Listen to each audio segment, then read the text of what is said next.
tema, o tema programado para o estudo de hoje tem a ver com a parte segunda do Livro dos Espíritos, a parte que Kardec deu o título do Mundo Espírita, o Mundo dos Espíritos, e o capítulo em questão é o capítulo 3, que trata do retorno da vida corporal à vida espiritual, ou seja, do momento da desencarnação, né?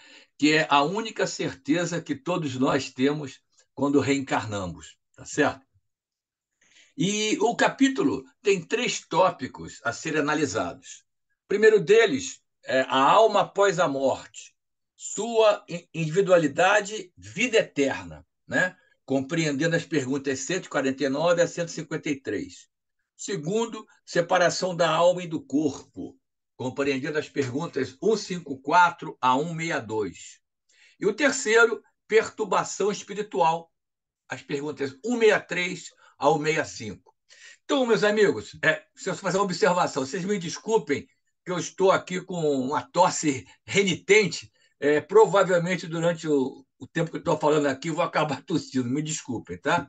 Mas voltando então aqui, é, geralmente você não tem como abordar é, com detalhes as perguntas de um capítulo, qualquer que seja ele, do Livro dos Espíritos, numa reunião como a nossa, né? Nós temos que obedecer os tempos, o tempo determinado, temos a prece inicial, a prece final, então não tem como a gente fazer diferente.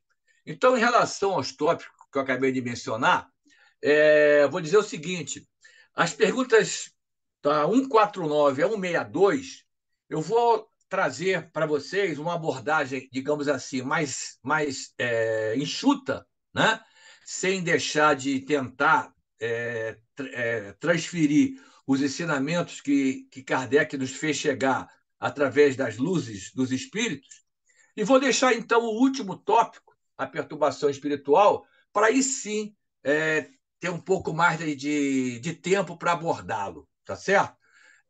Acredito eu que, embora a plateia aqui deva ser, pelo menos no plano físico, de espíritas, né?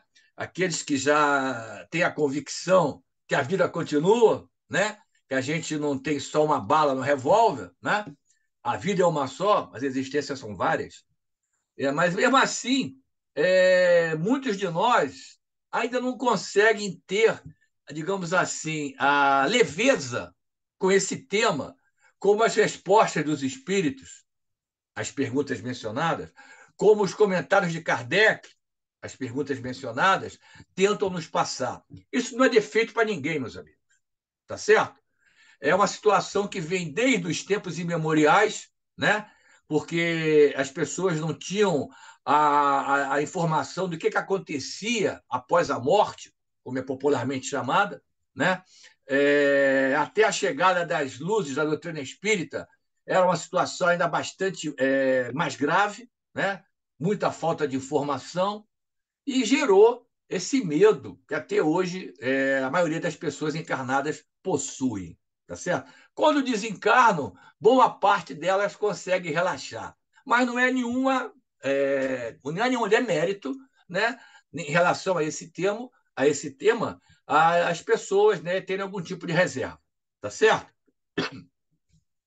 Então, dentro desse contexto, vamos começar com o tópico um, que reaparece ali o título: A alma após a morte, sua individualidade e vida eterna. Então, eu não vou trazer pergunta e resposta, vou deixar só para aquela parte final, mas vou trazer pelo menos alguns trechos das respostas que o Kardec recebeu. Por exemplo, na 149, o Kardec quis saber o que acontecia no instante da morte, né? E a resposta aparece na tela. A alma volta a ser espírito, isto é, volta ao mundo dos espíritos, né? Sempre lembrando que alma é o espírito encarnado. Aí a resposta se complementa. Volta ao mundo dos espíritos, donde se afastara momentaneamente. Essa é a informação que nós temos já desde o início que começamos a estudar a doutrina espírita, né? O nosso habitat usual é o plano espiritual. A nossa meta é retornar em definitivo, né, ao plano espiritual. Meta essa que Jesus nos assegurou que conseguiremos. Perfeito? Mas, nesse estágio que ainda ocupamos, ainda com primitivismo nas nossas escolhas, né? Ainda errando, menos que já erramos no passado, mas ainda errando, né?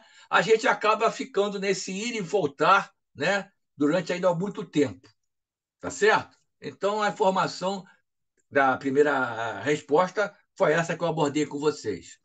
E um contexto interessante é quando você junta as respostas da 150 e da 152.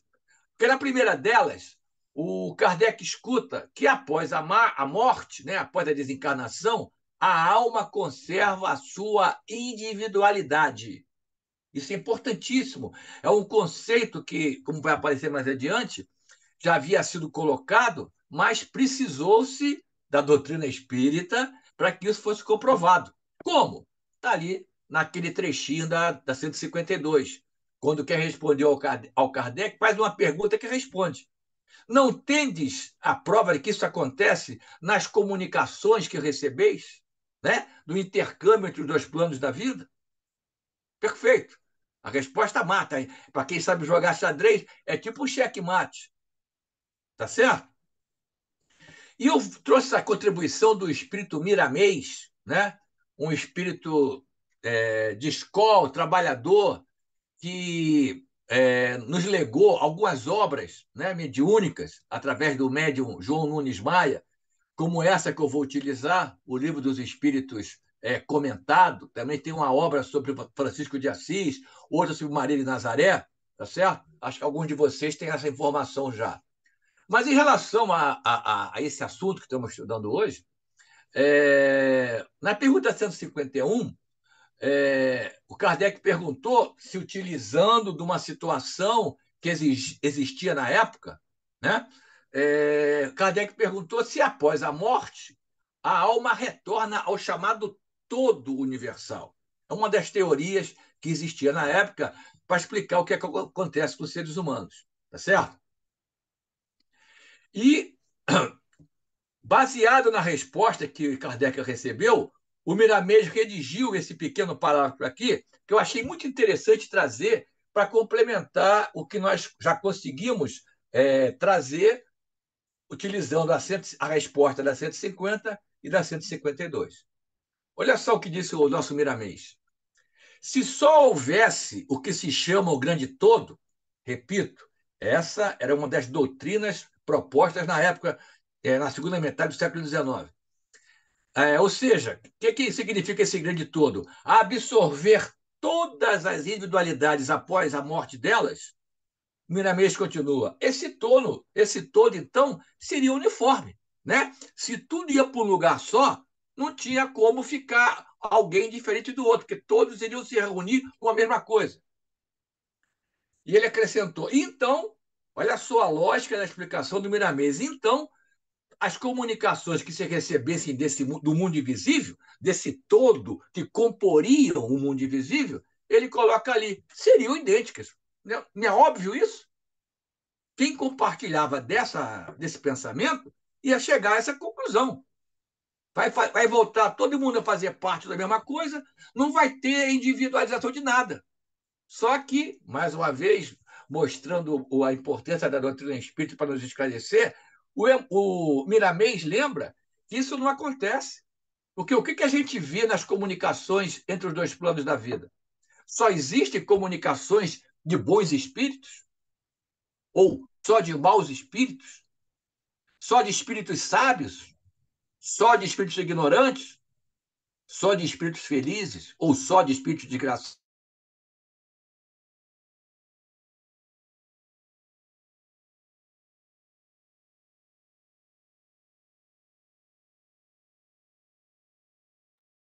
Acho que a conexão do Luiz travou um pouquinho. Vamos aguardar ver se ele retorna.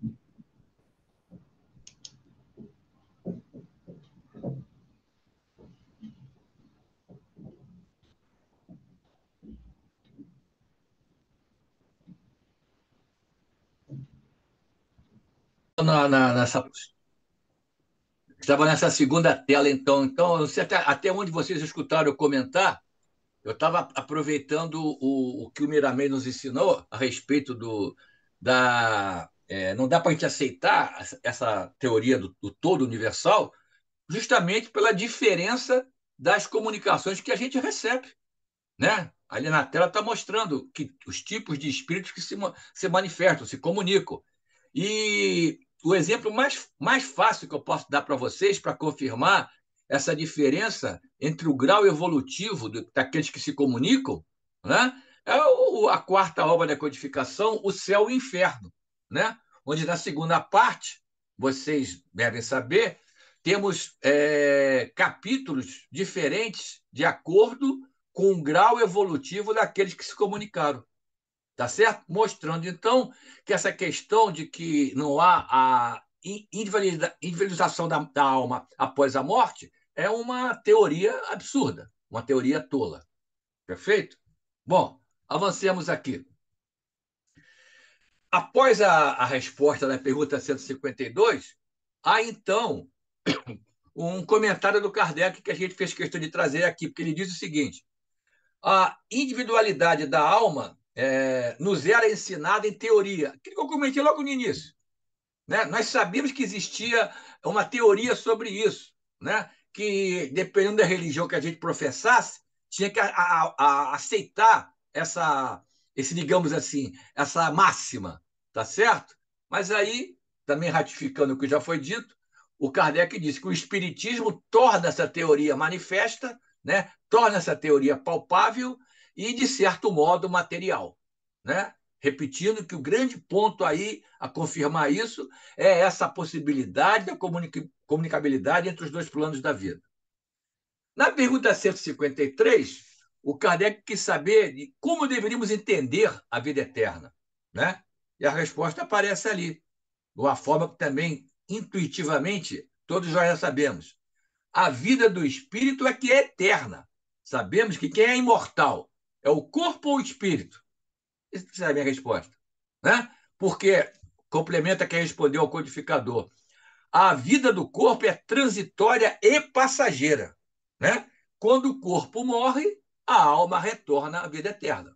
Né? Justamente o mesmo conteúdo da primeira pergunta de hoje, né? Da resposta da primeira pergunta de hoje, que foi a 149. E eu fecho esse tópico colocando ali que muitas religiões acreditam na existência da alma, tem esse axioma dentro delas, mas somente a doutrina espírita comprova que a vida continua depois do túmulo, tá certo? E como vimos na resposta da pergunta 152, essa comprovação se dá por esse intercâmbio entre os dois planos da vida, que é um dos pilares, um dos 5 pilares que sustentam a doutrina espírita. Ok? Bom, avançamos. Segundo tópico, separação da alma e do corpo. Então, na 154, quando a pergunta foi feita a respeito dos sofrimentos que alguns de nós, no momento da desencarnação, enfrentam, a resposta foi a seguinte: os sofrimentos que algumas vezes se experimentam no instante da morte, olha só, quem se for incrédulo vai achar que isso é um absurdo. Mas quem, como nós, estuda a doutrina espírita, tem a certeza dessa resposta. São um gozo para o espírito, que vê chegar a fim, né? O termo é o fim, chegar ao fim o seu exílio. Mas é exatamente isso que nós falamos há pouco ali, né? Em que o encarnado ele se liberta quando desencarna. Né? Vai aparecer numa resposta mais adiante, e eu queria dizer que também em A Gênese, o quinto livro da codificação, Kardec faz questão de colocar isso, né? O espírito, quando está encarnado, né, a alma, ela se sente o quê? Se sente encarcerado. Essa é a palavra que os espíritos utilizaram numa resposta a seguir e que o Kardec repetiu na Gênese, em A Gênese. Tá certo? Então, quando acontece o desencarne, a situação é essa. Né? Aquele espírito se sente que chegou ao fim o exílio. Ele estava num corpo material, como já aprendemos, cheio de restrições, Tanto é que os 5 sentidos que a ciência diz que nós temos, que são extremamente importantes para cada um de nós, mas são altamente limitados quando a gente tem notícia do que acontece quando cada um de nós, toda noite em desdobramento, pode fazer isso, aquilo mais, que encarnado no estado de vigília não consegue. E uma novidade que eu estou dizendo aí, meus amigos. Tá certo? Bom, mas o Kardec comenta, após essa resposta, dizendo o seguinte: na morte natural, né, morte não violenta, a que sobrevém pelo esgotamento dos órgãos, não é isso? A chamada falência múltipla dos órgãos, em consequência da idade, o homem deixa a vida, o homem é o ser humano deixa a vida sem o perceber. Olha que figura bonita que o Kardec usou. É uma lâmpada que se apaga pela falta de energia. Está acesa, vai apagando, pá, acabou a luz. Né? Mas aí eu pergunto para vocês, eu sei que não é interativo isso aqui, mas vou fazer a pergunta para vocês aí. Essa situação é boa? Dizem que 11 em cada 10 encarnados querem morrer assim, não é? Dormindo. Não é isso que a gente escuta? Mas eu pergunto, isso é bom? Né? E eu vou dar uma resposta que a gente tem que frequentemente usar quando falar da doutrina espírita, que é depende. Né? Tenhamos isso em mente. Nós gostamos muito de generalizar as situações, mas eu acho que para quem já tem algum tempinho, não é tempão não, algum tempinho de doutrina espírita, já aprendeu que cada caso é um caso. Né? Não podemos generalizar. Tá certo? Então o depende é perfeito. Então eu pergunto ali, então é bom realmente, como a maioria das pessoas quer, desencarnar dormindo? Na tranquilidade? Apagou a lâmpada? Isso é o ideal para cada um de nós? Repito, depende. Vai depender de quem? De cada um. Tá certo? Se foi alguém que, embora até estivesse enfermo, né? E não estivesse preparado para essa desencarnação, pode não ser bom. Porque naquele momento da aflição, até pode gerar alguma revolta, que queria continuar encarnado. Isso vai atrair a presença de quem? Está ali entre aspas, de amiguinhos, amigos da onça, como se dizia antigamente, né? Que podem contribuir para que aquele desequilíbrio, né, persista durante muito tempo. Tá certo? Então, essa morte de apagar a luz, né, de morrer naturalmente, né, tá dormindo e não amanhece, né, a família encontra no leito, né, é boa para quem está preparado para passar por isso. Tá certo? E aparece ali uma sigla, Francisco Cândido Xavier, que embora alguns, né, meus amigos, não tem por que ficar chateado, né? Se nem o mestre amado foi unanimidade, né? Então não podemos querer que as pessoas como um todo pensem igual. Né? Então, quando o Chico Xavier dizia que de há muito ele estava se preparando para a desencarnação, alguns disseram que Chico Xavier tinha um viés mórbido. Ah, por que diziam isso? Porque não estudavam a doutrina espírita. Tá certo? Nessa resposta aqui, desses comentários que eu estou trazendo para vocês, e que serão ratificados mais adiante, é essa a situação. Né? Nós sabemos o quê? Quando nós encarnamos, quando damos o primeiro choro, quando daqui mais um pouquinho começamos a ter uso da razão, né? E ter a responsabilidade dos nossos atos. A certeza que nós temos que mais hora, menos hora, vamos desencarnar. Então não é estado mórbido você começar com uma certa precocidade, se preparar para o retorno à parte espiritual, para não cair numa situação, né, de desequilíbrio.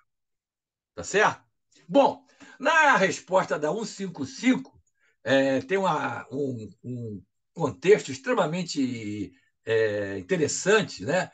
Que afasta também, para não assustar as pessoas, que a desencarnação, que a morte, né? Os chamados laços que a gente já aprendeu que existem ligando o espírito no corpo, são quebrados, são arrancados, são rompidos. Não é assim. Né? Eu coloco ali embaixo. A natureza nada é abrupto, tudo é gradual. Então você veja a resposta dos espíritos àquela pergunta: como se dá a separação da alma para o corpo? Rotos, né, esfarrapados, os laços que a retiam se desprendem, se desamarram. Olha lá, esses laços se desatam, não se quebram. Entenderam, meus amigos? Esse é o cenário. Por isso que se pede a nós que temos essas informações, vamos nos preparando para não temermos a morte. Não é uma coisa que vai ser conseguida no estalar de dedos, mas as lições estão aí. Perfeito? Vamos adiante. O Kardec comenta essa resposta. Durante a vida, o espírito se acha preso ao corpo pelo seu envoltório ser material, perispírito. Aí ele diz: a morte é a destruição somente do corpo, não a do perispírito, que do corpo se separa quando cessa neste a vida orgânica. Tá certo?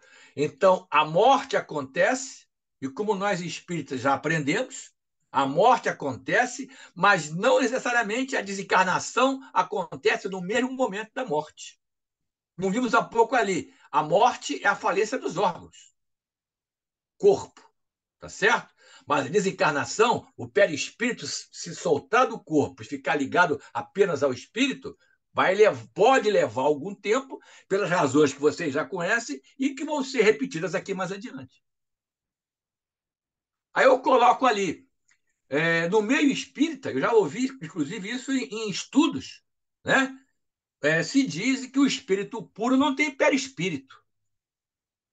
Não, o espírito atingiu tal grau de evolução que ele não tem mais perispírito. Meus amigos, quem sou eu para dizer alguma coisa? Sou eu não. Coitado de mim, um aprendiz igual vocês. Quem diz são os espíritos que ajudavam Kardec. Olha o contexto da 186. Quando Kardec quis saber, haverá mundos onde o espírito, deixando de revestir corpos materiais, só tenha por envoltório o espírito? Só tenha por envoltório o espírito, o perispírito? Bem clara a pergunta. Resposta: A. E mesmo que esse envoltório se torna tão etéreo que para vós é como se não existisse. Esse é o estado dos espíritos puros. Tá certo? Então, o perispírito continua existindo.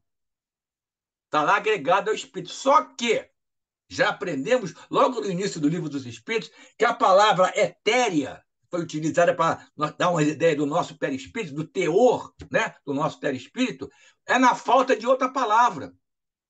Então, tem que o Kardec usa ali envoltório semimaterial. Sim? Né? Então, o que, que acontece? À medida que o espírito vai progredindo, vai evoluindo, vai se desmaterializando, evidentemente, o seu perispírito vai ficando, na falta de outra palavra, repito, cada vez mais etéreo. Tá certo? Mas ele existe junto ao espírito puro. Mas nessa qualidade, nessa, digamos assim, tão quintessenciado, que para nós, dentro do nosso patamar evolutivo, vocês escutaram a resposta aí, diz que não tem. Diz que não tem. A resposta é clara. Bom, avançamos. Kardec também comenta aí essa resposta. No instante da morte, o desprendimento do perispírito se completa subitamente. Nada é abrupto, já vimos isso. Que, ao contrário, se opera gradualmente com uma lentidão muito variável conforme os indivíduos. Está ali em preto.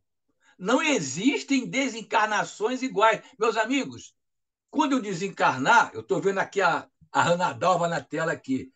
A minha desencarnação vai ser diferente da Ana Dalva. A da Ana Dalva vai ser diferente da Maria do Socorro. Não existem duas desencarnações iguais. Por quê?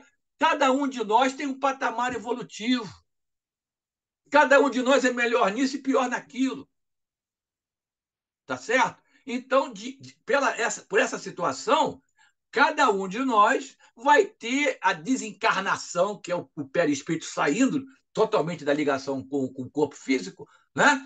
Em momentos que variam. Essa foi a resposta.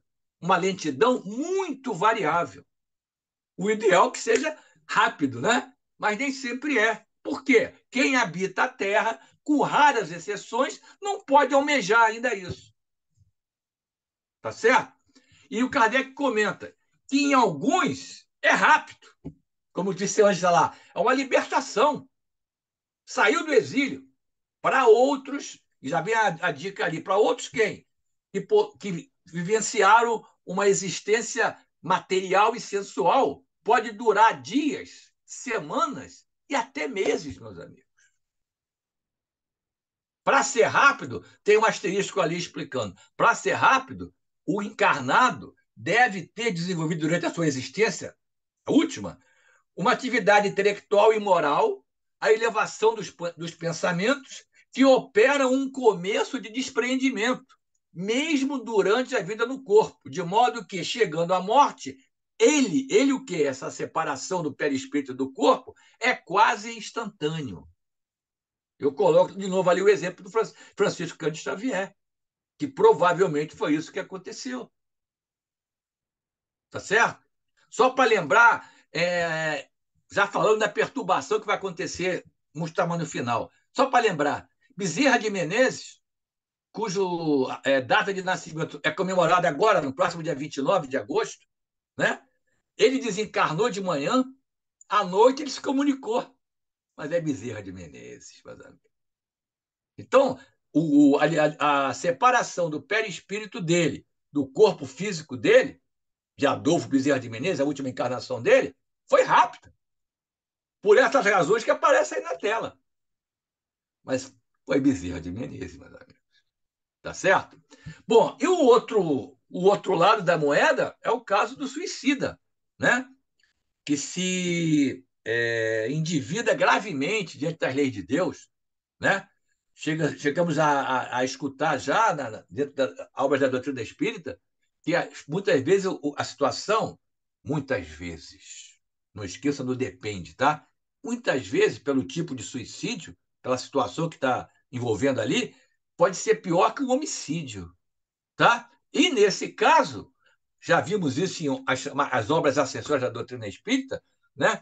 O espírito do suicida experimenta acompanhar o horror da decomposição do corpo físico. Não é isso que acontece quando o corpo físico perde toda a sua vitalidade? Não é isso?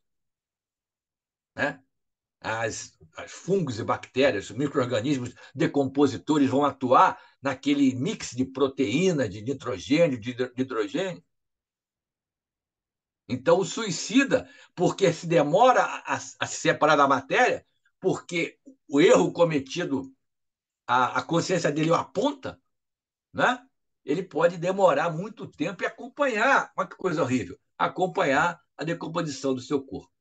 Mas lembrem bem, não estou falando que isso acontece em todos os casos de suicídios. Repito, vamos usar o depende, tá certo? E o suicida não tem que gerar julgamento nosso, né? Ele tem que se entender com o Pai. Quem somos nós para julgar? Jesus não disse: não julgueis para não serdes julgados. Isso aí. Avançando.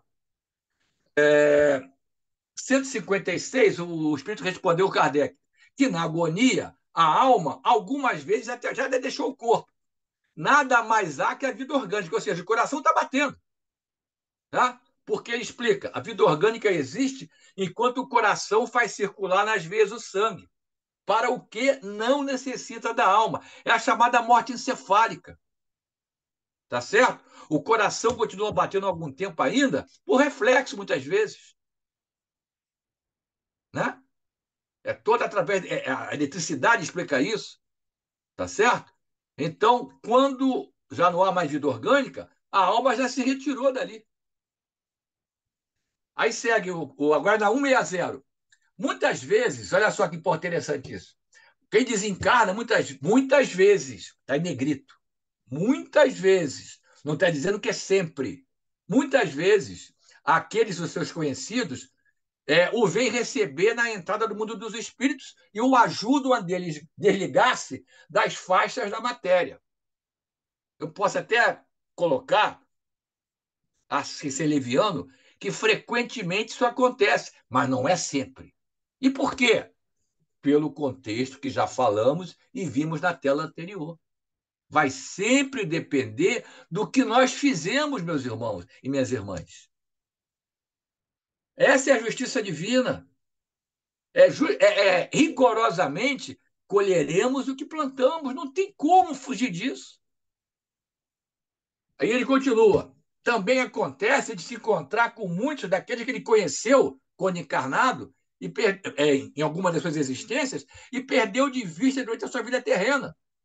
Companheiros com ele conviveu em encarnações anteriores, que nessa última não aconteceu isso, mas ao desencarnar pode ser que eles se reencontrem. E acrescenta: vê os que estão na erraticidade, como vê os encarnados e, desculpe, os vai visitar. Aí eu, de novo, faço uma série de perguntas, né? Isso acontece como? Imediatamente após desencarnar? Se não é imediatamente, quando então? Vimos ali o tempo que o perispírito pode demorar para se separar do corpo físico, né? Então, de novo, depende, amigos. Depende. De novo, cada caso é um caso. E em relação às visitas, né? A gente tem que lembrar que essas visitas, para acontecer, tem a ver com o visitante, quem vai fazer a visita, se já está num patamar que possa voltar ao cenário do plano físico, e se o visitado, né, se for o caso de conseguir ter a evidência, né, se vai receber essa visita uma boa, digamos assim. Tá certo? Lembrando que o André Luiz pediu para voltar ao plano físico para rever a sua família, né? O pessoal, olha, não vai ainda não. Mas de tanto ele fazer coisa boa, teve mérito para receber isso. Voltou. E vocês lembram do nosso lar? Inicialmente, ele teve uma decepção muito grande. Que via que os filhos não ligavam mais para ele, só a mais nova, que ainda pensava nele, algumas vezes, e a esposa dele, né, havia casado de novo. E aí? Mas mostrando já o patamar de André Luiz, ele foi só no início que ele teve esse choque. Depois, pelo contrário, quem é o nosso lar lembra que ele ajudou, inclusive, a se produzir um medicamento na natureza para ajudar esse segundo marido da esposa dele a sair de um quadro grave de enfermidade que ele estava. Bom, chegamos então no terceiro tópico, né? Aquele da perturbação após a desencarnação, tá certo? E a 163, a pergunta é essa aí, ó. A alma tem consciência de si mesma imediatamente depois de deixar o corpo? Olha bem a resposta.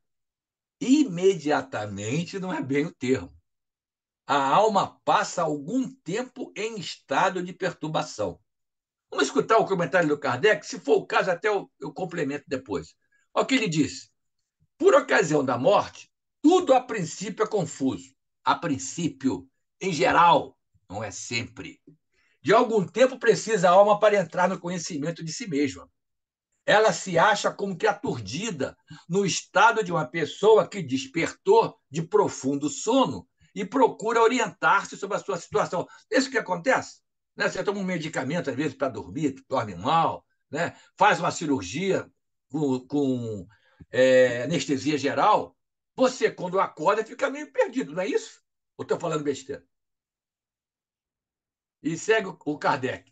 A lucidez das ideias e a memória do passado lhe voltam, à medida que se apaga a influência da matéria que ela acaba de abandonar.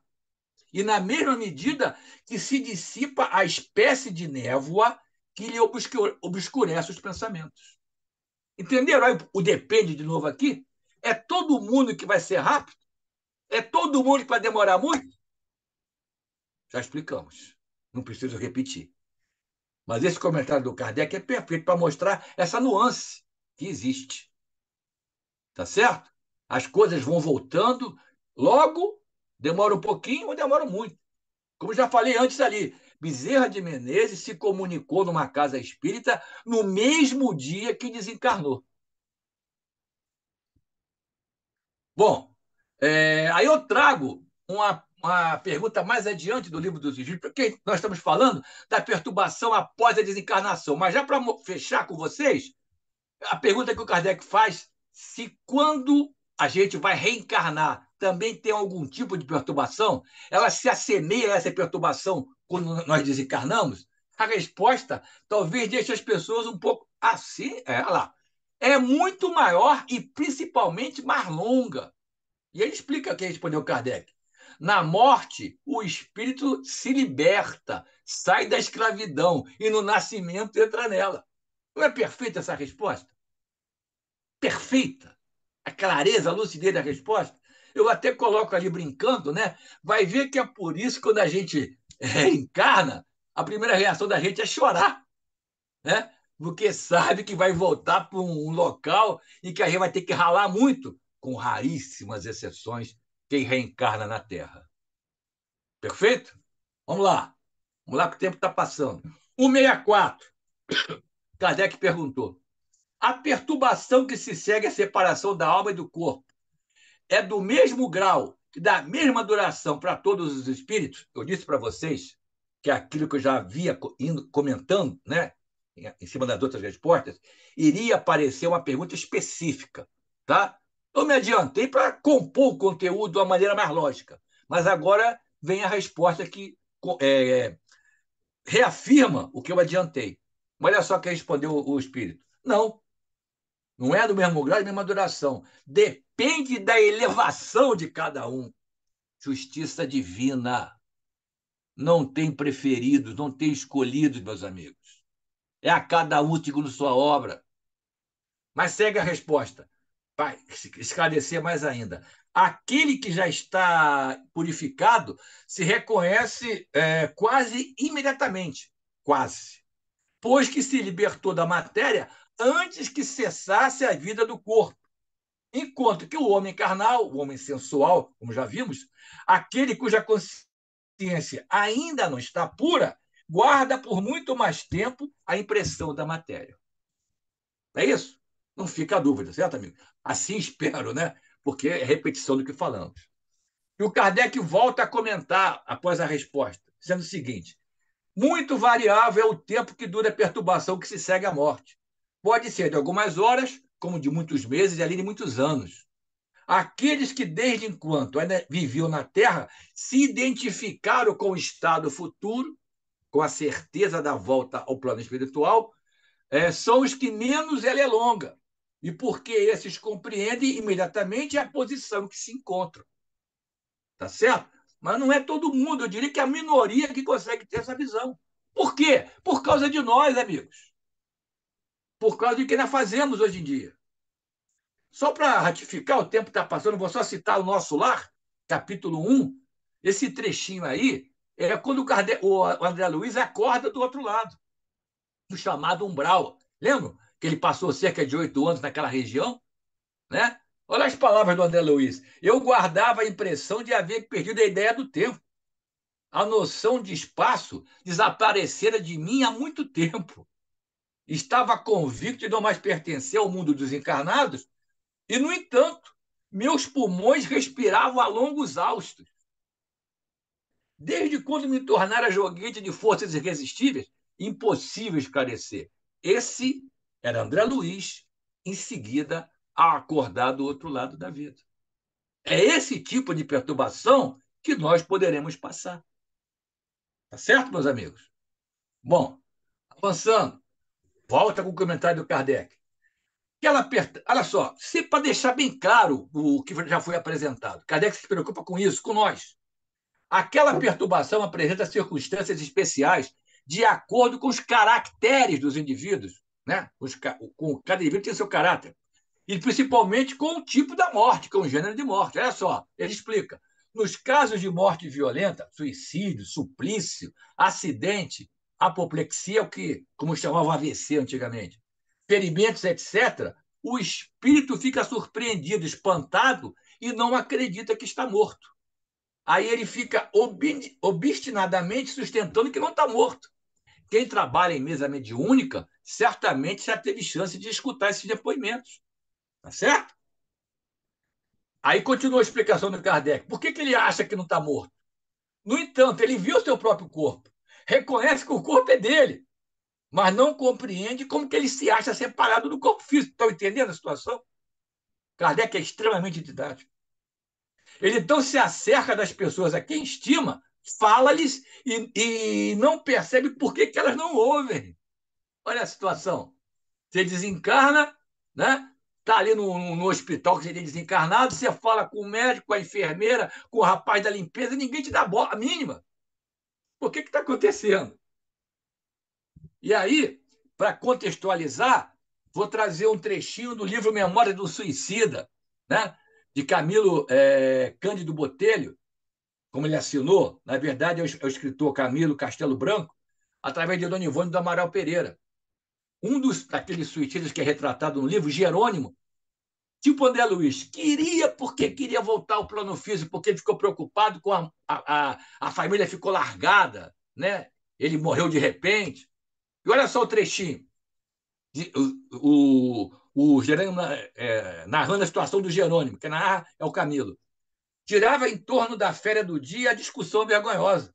Zulmira acusava a filha de roubar-lhe parte do produto das vendas. Olha só o clima da família. No calor da discussão, Zulmira esbofeteia a filha, sem que as pessoas presentes tentassem impedir a violência, acalmando os ânimos. Queriam mais que o circo pegasse fogo. Olha só a ambiência. Aí o Camilo Castelo Branco conta que, tomado de indignação, Jerônimo, né, interpõe-se entre uma e outra com o intuito de separar, acabar com aquela cena deplorável. Chama a atenção da esposa, fala carinhosamente com a filha, enxuga-lhe o pranto, convida a recolher seu domicílio. Vai para casa, minha filha, se acalma. Mas aquilo que foi dito pelo Kardec, nenhuma das duas mulheres podiam vê-lo ou ouvi-lo, e não só percebiam das suas boas intenções. Né? Tanto é que o Jerônimo reconhece que não voltou no momento certo, ele não estava preparado para aquilo ainda. Quem lê o livro vai lembrar disso. E voltando ao Kardec, semelhante ilusão se prolonga até o completo desprendimento do perispírito. Só então o espírito se reconhece como tal e compreende que não pertence mais ao número dos vivos. Pode demorar, já foi isso aqui. E o Kardec complementa: este fenômeno se explica facilmente. Surpreendido de improviso pela morte, o espírito fica atordoado com a brusca mudança que nele se operou e considera ainda a morte como sinônimo de destruição e de aniquilamento. Isso é próprio daqueles que não acreditam que a vida continua, meus amigos. Os incrédulos, aquelas religiões que dizem que acabou tudo, vão ter esse pensamento. A gente não pode culpá-los, porque a informação que eles têm é essa. Está entendido? Bom, avançando aqui. Eu vou pular essa partezinha aqui, que é mais uma vez da memória de um suicida, né, que está repetindo. Eu quis contextualizar. O que o Kardec disse está nesses dois parágrafos do livro Memória de um Suicida. Né?